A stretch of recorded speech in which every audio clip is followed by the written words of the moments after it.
அஸ்ஸலாமு அலைக்கும். Hi friends, இன்றைக்கி வந்து ஹைதராபாத் தம் பிரியாணி, சிக்கன் தம் பிரியாணி வாங்க எப்படி பண்ணுறதுன்னு பார்க்கலாம். நான் சொல்கிறதெல்லாம் 1 கிலோவுக்கு உண்டான அளவு. 1 கிலோ அரிசி, 1 கிலோ கறி. இப்போ நான் வந்து வெங்காயம் வந்து ஒரு 3/4 கிலோ வெங்காயம், பெரிய வெங்காயம் உரித்து வச்சுருக்கேன். இந்த மாதிரி ஸ்லைஸாக கட் பண்ணி வச்சுக்கலாம். இப்போ இதுக்கு வந்து நான் 1/2 லிட்டர் எண்ணெய் சேர்த்துருக்கேன். எண்ணெய் காயவுமே வெங்காயம் நம்ம கட் பண்ணி வச்சுருக்கோம்ல, அதை நம்ம பொரிச்சுக்கலாம். ப்ரௌன் கலராக வரட்டும். கொஞ்சமாக உப்பு சேர்த்துட்டு நம்ம பொரிக்கும் போது சீக்கிரமாக அது கலர் மாறிடும். ப்ரௌன் கலராக வரவுமே எடுத்துக்கலாம். இந்த பிரியாணிக்கு வந்து டேஸ்ட் கொடுக்குறதே இந்த வெங்காயம்தான். ஒரு தடவை இந்த பிரியாணி நீங்கள் செஞ்சு பாருங்கள். ஈஸியான ஒரு பிரியாணி தான். இப்போ ப்ரௌன் கலர் ஆயிடுச்சு, எடுத்துடலாம். எடுத்துகிட்டு இப்போ நான் 1 கிலோ சிக்கன் எடுத்திருக்கேன். இப்போ நம்ம மசாலா போடுறதுக்கு இந்த பவனால் தான் நம்ம சாப்பாடு வடித்து கொட்ட போகிறோம். நீங்கள் அதுக்கு தகுந்த மாதிரி பார்த்துக்கோங்க. இப்போ பவனால் வந்து 1 கிலோ சிக்கனு, உப்பு தேவையான அளவு உப்பு போட்டுக்கலாம்.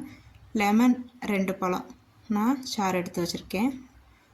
பெரிய சைஸாக இருந்தால் 1.5 பழம் போதும். நான் சின்ன சைஸுன்றனால 2 எடுத்திருக்கேன். அப்புறமா ஒரு 2 ஸ்பூன் மிளகாத்தூள். 1 கிலோவுக்கு 2 ஸ்பூன் மிளகாத்தூள். உங்களுக்கு காரம் அதிகமாக வேணும்னா நீங்கள் சேர்த்துக்கலாம் எக்ஸ்ட்ரா கூட. இப்போ லெமன், உப்பு, அந்த மிளகாத்தூள் போட்டோம்ல, ஃபஸ்ட்டு இதை நம்ம கலந்துக்கலாம். ஒரு 5 நிமிஷம் மட்டும் இந்த மிக்ஸ் ஆகி இருக்கட்டும். அப்புறமா ஒரு மிக்ஸி ஜாரில் வந்து ஒரு 5 பச்சை மிளகா, உங்களுக்கு காரத்துக்கு தகுந்த மாதிரி போட்டுக்கோங்க. 5 பச்சை மிளகா, கொஞ்சமாக மல்லித்தலை, கொஞ்சமாக புதினா தலை, இதை பேஸ்ட்டு மாதிரி அரைச்சிக்கிறலாம். அரைச்சதுக்கப்புறமா பட்டை ஒரு 2 பெரிய பட்டை, ஒரு 7 ஏலக்காய், 7 கிராம், அப்புறமா கொஞ்சமாக சாஹி ஜீரா. இந்த சாஹி ஜீரா கிடைக்கலன்னா பரவாயில்ல, நீங்கள் சீரகம் கூட சேர்த்துக்கலாம். போட்டு அப்புறமா மல்லித்தூள் வந்து 1 ஸ்பூன் சேர்த்துக்கலாம். அப்புறமா நம்ம அரைச்ச பேஸ்ட்டு, பச்சை மிளகா, புதினா, மல்லித்தலை அரைச்சோம்ல, அந்த பேஸ்ட்டையும் சேர்த்துக்கலாம். சேர்த்துட்டு இப்போ இஞ்சி பூண்டு பேஸ்ட்டு 1 கிலோவுக்கு வந்து நான் 4 ஸ்பூன் சேர்த்துக்கிறேன். இஞ்சி பூண்டு ஒன்றா அரைச்சது தான்.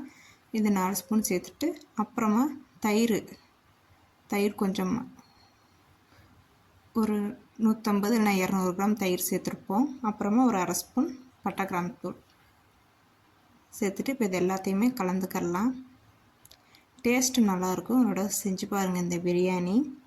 அப்புறமா நறுக்குன மல்லித்தலை, புதினா தலை, அப்புறமா நம்ம பொரிச்சு வச்சுருந்தோம்ல வெங்காயம், அதை நம்ம கையில் நொறுக்கி விட்டுட்டோம்னா நல்லாயிருக்கும். நம்ம கையில் அந்த கசக்கிட்டு போடும்போது டேஸ்ட்டு வந்து நல்லாயிருக்கும். போட்டுட்டு கலந்து வச்சுக்கலாம்.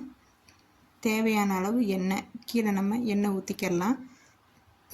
நான் இந்த கரண்டியில் ஒரு 4 கரண்டி எண்ணெய் சேர்த்துக்கிறேன். எண்ணெய் சேர்த்ததுக்கப்புறமா உப்பு, உரப்பு, புளிப்பு நீங்கள் எல்லாம் செக் பண்ணிக்கோங்க. அவ்வளோதான், கலந்தாச்சு. இது ஒரு 1.5 மணி நேரம் ஊறட்டும். சிக்கன் வந்து 1.5 மணி நேரம் மசாலா ஊறட்டும்.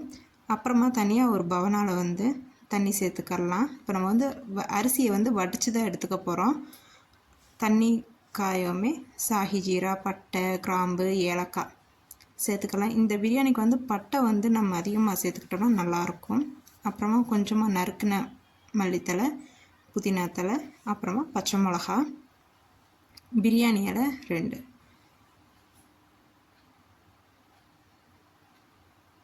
போட்டதுக்கப்புறமா கொஞ்சமாக எண்ணெய் சேர்த்துக்கலாம். அப்போ தான் சாப்பாடு வந்து உதிரி உதிரியாக வரும்.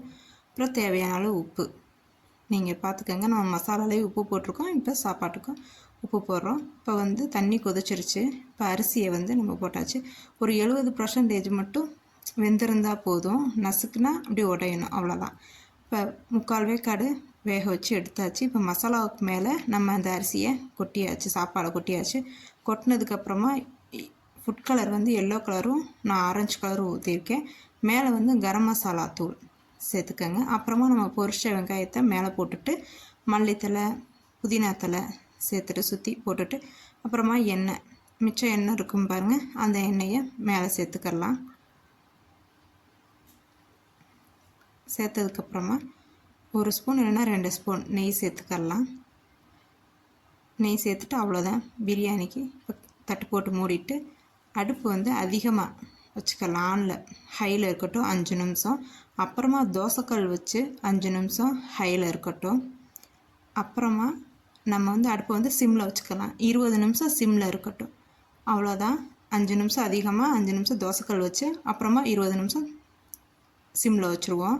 சிம்மில் வச்சுட்டு ஒரு 2 மணி நேரம் சென்று ஆஃப் பண்ணிடலாம். அரை மணி நேரம் சென்று ஆஃப் பண்ணிவிட்டு 2 மணி நேரம் சென்று ஓப்பன் பண்ணி பார்த்தோம்னா சூப்பராக இருக்கும். உதிரி உதிரியாக ஹைட்ராபாத் சிக்கன் தம் பிரியாணி நீங்களும் செஞ்சு பாருங்கள். நல்லாயிருக்கும். டேஸ்ட்டு சூப்பராக இருக்கும்.